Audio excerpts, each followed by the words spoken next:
Okay, great. Thanks, Marie. Yeah. All right, welcome to Designing Spaces Think Green, a special edition of the show that's all about you, your space, and living the green lifestyle. I'm Ted Brunson, and today I'm at Bednar's Farm Fresh Market in Boynton Beach, Florida, checking out a great example of sustainability. But first, on today's show, we're going to take a look at a lot of things that are going to help you create a more energy-efficient home, like solar power, and how windows can help keep heat in and save you money. And also, ventilation in the home. You may not think about it, but it's very important.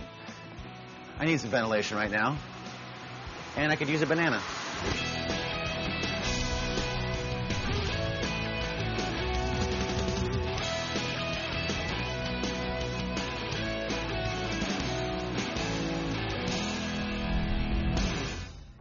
Well, oftentimes here on Think Green, we take a look at a home's efficiency, and it starts with insulation. It's not just at the roof, it's not just in the walls, but windows play a major factor. Well, there's a new generation of windows that is really helping out with home efficiency. Take a look.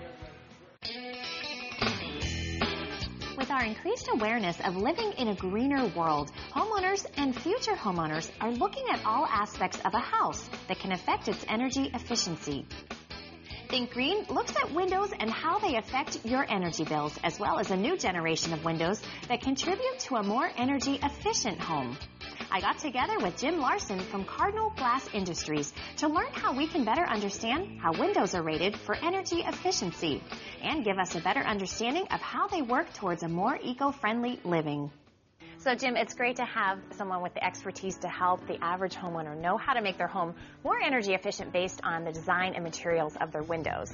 So with this home today, are we basically going to look at the installation process? 30 years ago, we'd have probably said that because it was all about heat loss. 35 to 40% of the heating bill for the typical home would come from the windows themselves. We've got great technology and products available today that will improve that and cut down your heating bill. But the other thing that's happened is that we now air condition almost all of our homes everywhere around the country. And so you've got to balance out that heating side with the solar gain and the impact that that has on that air conditioning bill. So now today, energy codes recognize the importance of efficient windows everywhere. You're required to have low U factors in the north, where heating loads dominated. You're required to have low solar heat gains in the south, where the air conditioning is the big deal. Yeah, and plus it saves people a ton of money, I'm sure, to keep their homes comfortable, energy efficient. All right, well, let's go take a look at the windows in this home. Okay.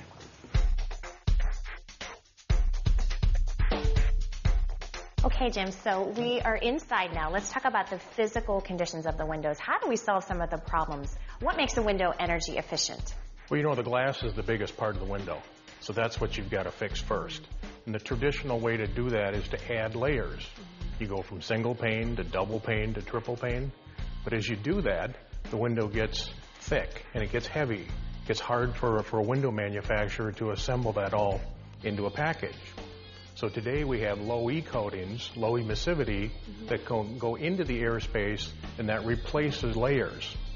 So we can make a double pane unit insulate as well as a triple pane by adding that low E coating to it. Then if we put argon gas in there to replace the air, we can make it insulate like a quad pane. Now what does that do for the window? Well, now the window is warm in the winter. There's 1/4 the heat loss out the glass during cold weather, and so you're comfortable and you've cut down your heating bill. So that helps with solar efficiency as well? Well, now there's another story on the solar side, because we've got to understand that there are two different seasons of the year. Obviously at night it's cold and there's no sun shining on the window, but during the day solar radiation can come through, and we have to decide whether we want that or whether we want to block it. So there's different types of low E coatings. They can be high solar gain, medium solar gain, or low solar gain. Here's an example of a solar control low E window. Now, I thought that typically when you had maybe a solar efficient window that you would have to tint it pretty dark. Well, that's the way you would do it with regular glass. But because this is double pane and it's got low E coating in there, we can tune the coating to allow the daylight to come through, but to block the solar heat. Right, I like that, because then you have a nice, clear, bright window to look out. You maintain the view, you maintain the clarity, but you don't have the discomfort of the overheat when the sun shines in, and you don't have the big cooling bills. Here we have an example of the NFRC label for windows. Think of this as the mile per gallon sticker that's on your cars. You're looking at the U factor, which is a measure of heat loss. Lower is better in a cold climate. Solar heat gain coefficient is the measure of the heat gain. Again, lower is better. Then you move to visible light transmittance.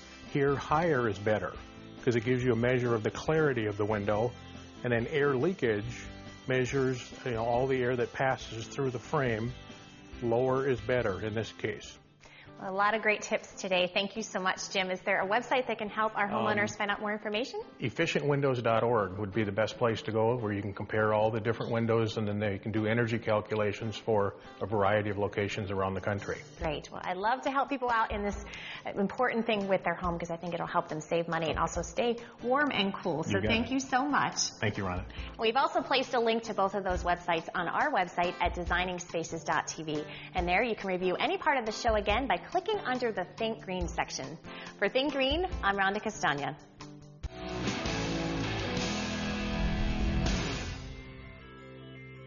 Okay, let's face it, we all want clean water, fresh produce, and a healthy ecosystem. We also want to find ways to lower our cost of living while maintaining an efficient household. Well, the new technologies are here, and they're improving our lifestyles and the environment. So let's get together and move towards a greener world.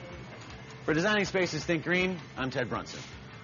You can visit these websites to learn more about the participants on this edition of Designing Spaces.